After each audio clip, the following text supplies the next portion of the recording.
दोस्तों, आपका स्वागत है जीए एकेडमी में। ये एमपी ग्रेड 2 का पेपर है जो कि 10 मार्च 2019 को हुआ था। ये फर्स्ट शिफ्ट का है। मैंने सेकेंड शिफ्ट का बना दिया है, तो आपको कहीं ना कहीं एक सीडीपी का आइडिया हो जाएगा कि कैसे कैसे क्वेश्चंस पीबी पूछता है।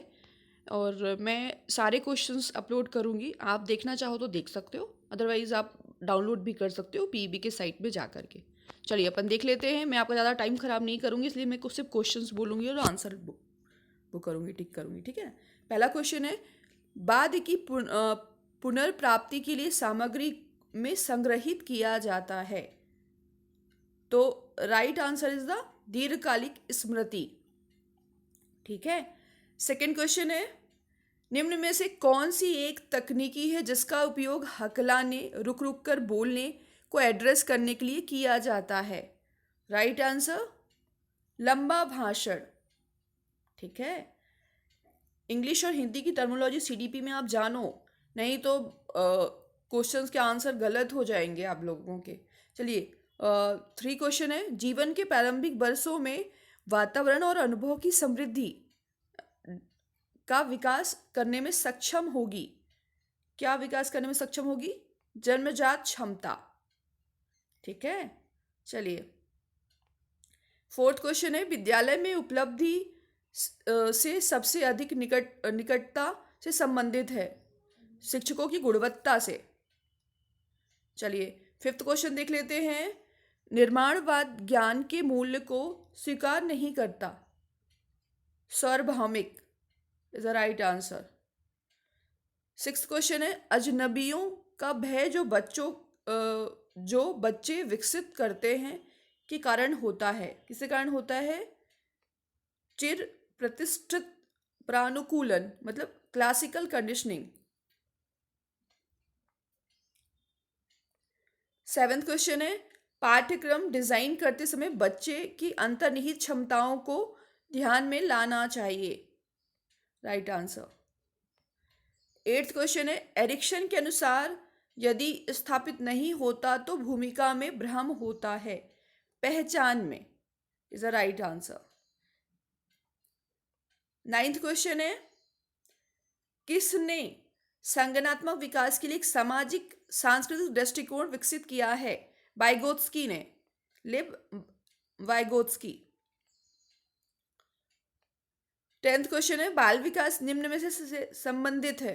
केवल मात्रात्मक परिवर्तन से, केवल गुणात्मक परिवर्तन से, गुणात्मक परिवर्तन मात्रात्मक परिवर्तन से, या कि फिर फोर्थ ऑप्शन है, गुणात्मक परिवर्तन या मात्रात्मक परिवर्तन से स्वतंत्र है। राइट आंसर इज कौन सा है? 3। गुणात्मक परिवर्तन मात्रात्मक परिवर्तन के अनुरूप होते हैं। 11 क्वेश्चन है, बच्चों में होने वाली द्विध्रुवीय विकार बाइपोलर डिसऑर्डर की सबसे बड़ी विशेषता है? मूड में अत्यधिक बदलाव होना is the right answer. 12 number question है, किस प्रकार के सिद्धांत विकास में अनुभव और आनुवंशिकी दोनों के योगदान को स्वीकार करते हैं? राइट आंसर इज द अंतःक्रियावादी सिद्धांत। ठीक है। 13 क्वेश्चन है, स्टर्नबर्ग के अनुसार रहन सहन लिविंग में समग्र सफलता में किस प्रकार की बुद्धिमत्ता शामिल होती है? व्यवहारिक बुद्धिमत्ता। 14 क्वेश्चन है, किसी व्यक्ति के जैविक विकास के लिए क्या इस्तेमाल किया जाता है? परिपक्वता। क्वेश्चंस को अच्छे से समझें तभी जाकर के ऑप्शन लगाएं। 15 क्वेश्चन है, किसी व्यक्ति द्वारा स्वयं के बारे में किए गए नकारात्मक और सकारात्मक मूल्यांकन को किस शब्द से निरूपित किया है? आत्म सम्मान is the right answer. 16 question है, किस मनोवैज्ञानिक ने अल्बर्ट नामक एक छोटे बालक को शामिल करते हुए शास्त्रीय अनुबंधन क्लासिकल कंडीशनिंग का प्रयोग किया है? John Watson. ठीक है। यहाँ पे अल्बर्ट की बात करी गई है, इसलिए आप वॉटसन लगाएंगे। ठीक है, क्योंकि क्लासिकल कंडीशनिंग जो है, जो थ्योरी है, उसे पॉवलोव ने भी दी है और जॉन वॉटसन ने भी दी है। 7th क्वेश्चन है, संवेदी रजिस्टर कौन सा हिस्सा पर्यावरण के दृश्य पहलुओं को कैप्चर करता है? प्रतिष्ठित स्मृति, iconic memory is the right answer. 18 question है, यदि एक छात्र परामर्श लेता है तो निम्नलिखित में से क्या कारण हो सकता है? पेशागत असमंजस इज द राइट आंसर। चलिए 19 क्वेश्चन है, निम्नलिखित में से कौन सी दीर्घकालिक स्मृति में सूचना भंडारण में सहायता करने की तकनीकी नहीं है? चकिंग।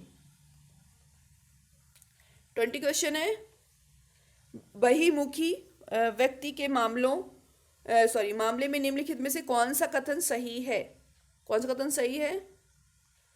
वो सामाजिक स्थितियों से ऊर्जा प्राप्त करते हैं is the right answer. 21 question है, एलोगरिथम के संबंध में निम्नलिखित कौन सा कथन सत्य है? कौन सा क्या आंसर सत्य है? एलोगरिथम एक विशिष्ट समस्या को हल करने के उद्देश्य से अनुसरण करने के लिए चरणों का एक समूह है। ठीक है। 22 क्वेश्चन है, विचलन बुद्धि उपलब्धता शब्द का प्रयोग किसने किया? डेविड वेचलर ने किया। ठीक है। 23 क्वेश्चन है, अकादमिक पाठ्यक्रम लिंग भेदभाव को कैसे बढ़ावा देता है? कैसे बढ़ावा देता है? आंसर इज पुरुष की तुलना में महिलाओं की उपलब्धि का बहुत कम उल्लेख करना। ये क्वेश्चन कैंसिल हो गया था, लेकिन तो भी पढ़ लेते हैं। डिस्प्रेक्सिया के लक्षणों में से एक है, क्या है? एक कलम पकड़ने और लिखने में समस्या, डिस्प्रेक्सिया। 25 क्वेश्चन है, फोनोलॉजिकल कोर कमी वाले बच्चे से पीड़ित होते हैं, डिसलेक्सिया से। चलिए 26 क्वेश्चन है, एक पिता अपने 4 और 6 और 12 वर्ष की आयु के सभी बच्चों से उम्मीद करता है कि वो एक साथ समान विषय सीखें। यह विकास के सिद्धांत का खंडन होगा। क्या खंडन होगा? विकास परिपक्व और अधिगम पर निर्भर करती है। परिपक्वता और अधिगम पर निर्भर करती है। चलिए और अपन आगे देख लेते हैं 27 नंबर क्वेश्चन। बुद्धिमत्ता एक ऐसी प्रक्रिया है जो कई अवस्थाओं की श्रृंखला के माध्यम से बढ़ती और विकसित होती। छोटे बच्चों बनाम बड़े बच्चों की सोच के बीच गुणात्मक मात्रात्मक दोनों अंतर हैं। इस सिद्धांत को किसने प्रतिपादित किया था? जीन पियाजे ने। ठीक है। चलिए और अपन और आगे देख लेते हैं 28 क्वेश्चन। विशेष रूप में किस कारण से शिशु गतिशील होने में सक्षम है? संवेदी और क्रियात्मक क्षेत्र दोनों में। ठीक है। 29 क्वेश्चन है, किस कमी की बीमारी का कारण बन सकता है कि बच्चों की वृद्धि और विकास पर प्रतिकूल प्रभाव डालता है? कुपोषण is the right answer. 30 number question है, गुणारोपण एट्रीब्यूशन किसी व्यक्ति के आंतरिक विशेषताओं के कारण बताता है। राइट आंसर इज अ फैलाव, डिस्पोजिशनल। ठीक है ना, इज द राइट आंसर। इसी तरीके से सेकेंड और भी वीडियोस आएंगे CDP के। And thank you.